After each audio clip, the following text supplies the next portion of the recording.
Sarah was at the height of her first pregnancy. Little Tommaso, the baby she had longed for since her marriage to Marco, was about to come into the world. Every day was a roller coaster of emotions, from the anxiety of giving birth to the joy of imagining the new life they would soon live as a family. That morning, Sarah woke up with an unusual sense of peace. She knew that the time of the birth was near, but she felt extraordinarily serene. She got out of bed, looking out the window, and decided to put some things in order in the house. While she was tidying up, however, she felt a sudden shiver run down her spine. Before continuing, subscribe to our channel and activate the bell. She felt a warm liquid running down her legs, immediately understanding what it was. The amniotic sac had burst. Even though she hadn't felt any contractions yet, she knew the countdown had begun. Trying to stay calm, she picked up the phone and called Marco, asking him to come home as soon as possible to take her to the hospital. While waiting for his arrival, she decided to take a quick shower to freshen up and focus on what was about to happen. Every minute seemed to pass slowly, but Sarah felt incredibly calm. After getting dressed, she took the suitcase she had carefully packed weeks before. Every little dress, every object chosen with love, was ready to welcome Tommaso.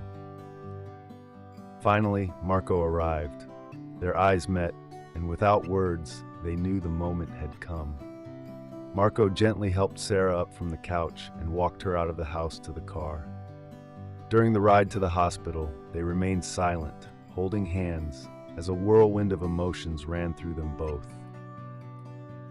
When they arrived at the hospital, Sarah was greeted by a medical team that immediately took her to a room to monitor her labor.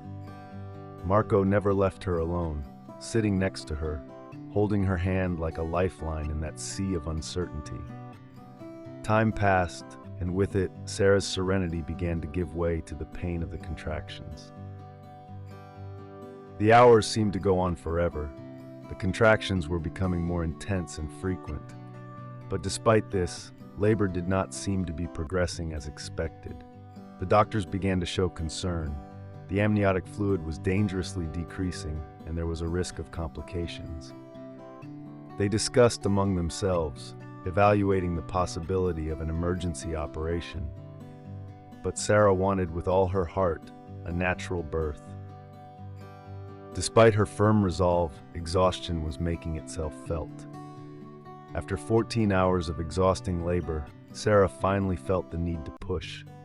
The medical staff prepared themselves, and Marco held her hand tightly, trying to convey all his love and strength.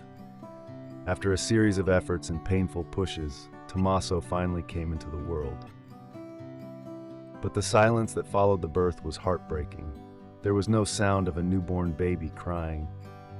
Sarah, still exhausted and dazed by the pain, realized that something was wrong. She tried to get up, desperate to see her baby, but the doctors stopped her. Tommaso was rushed to an adjacent room, where a team of pediatricians would evaluate his condition.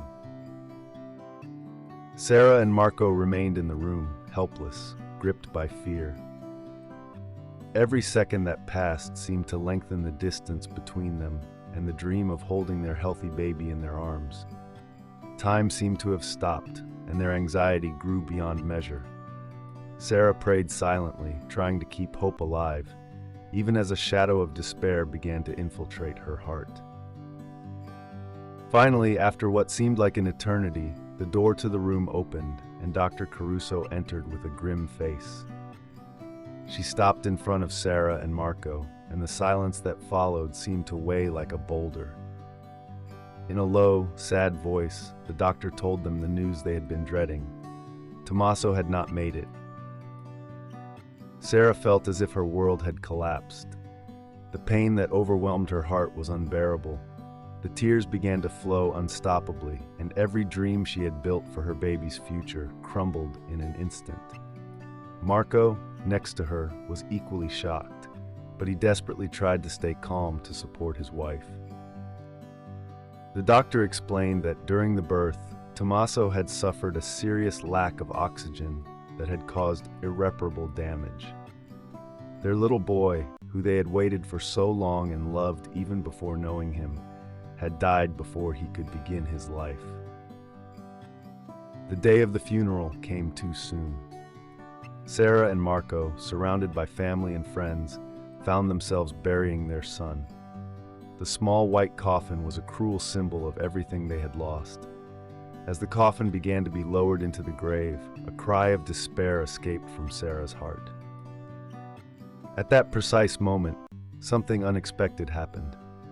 In the midst of the solemn silence of the funeral, Sarah heard a faint, almost imperceptible sound, a cry. Her heart stopped, and in disbelief she cried out to stop the descent of the coffin. She was convinced she had heard her baby's cry. The people around her tried to calm her down, thinking she was overcome with grief, but Sarah insisted. Finally, the coffin was lifted and reopened.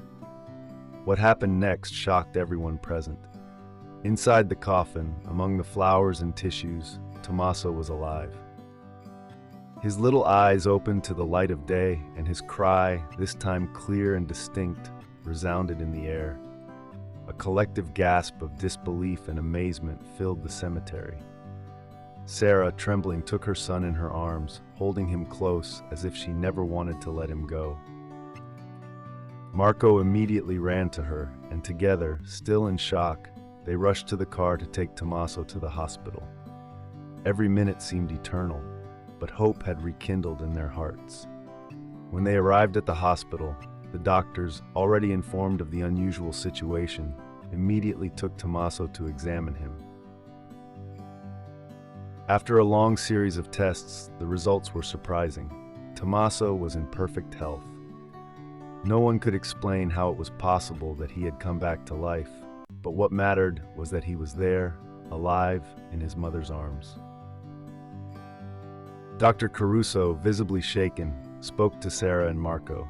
She explained to them that the phenomenon they had just experienced could be linked to the so-called Lazarus syndrome, a very rare phenomenon in which a spontaneous return of blood circulation occurs after failed attempts at resuscitation.